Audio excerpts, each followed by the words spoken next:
So behind me here, we've got the Terminalia catappa, which is the tree with the thick leaves, and some of them have turned purple. Those leaves are going to blow off soon, and because it's deciduous, and then it'll come into leaf. Should be like April, sometime like that. And then we've got these fantastic, lovely Casuarina equisetifolia growing up nice and tall and big. The only real restriction to the size of these things is the wind. So these have all survived the typhoons, obviously, otherwise they wouldn't be here, but quite a few of their fellows over the last few years have been blown over in typhoons. So it's a species that is pan-tropical, and if you go to places that don't have typhoons, like in Malaysia or Singapore, you go to a much bigger tree than it can in Hong Kong. There's another species here that's very typical of the beachfront situation, and this is Hibiscus tiliaceus. Now we've seen Hibiscus tiliaceus grown as a tree with a straight trunk. So it's grown as an ornamental tree with a straight trunk, but this is its natural form. It actually is like a gigantic shrub. This is its natural form.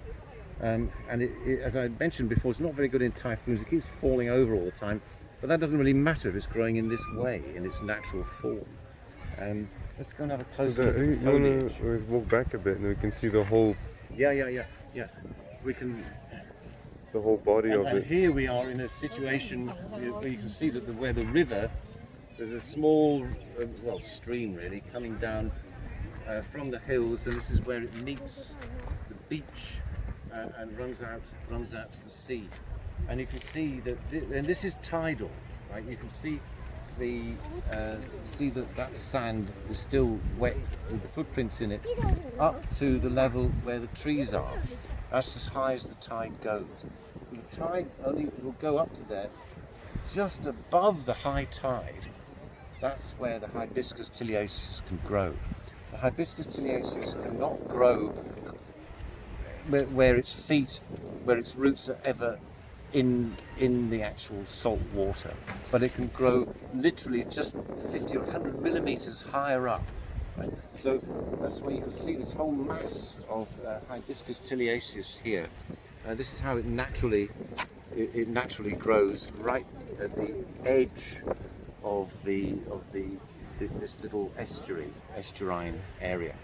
Later we'll look at trees that actually can grow in the tidal, between high and low tide mark, mangrove trees, but we don't have an example here right now.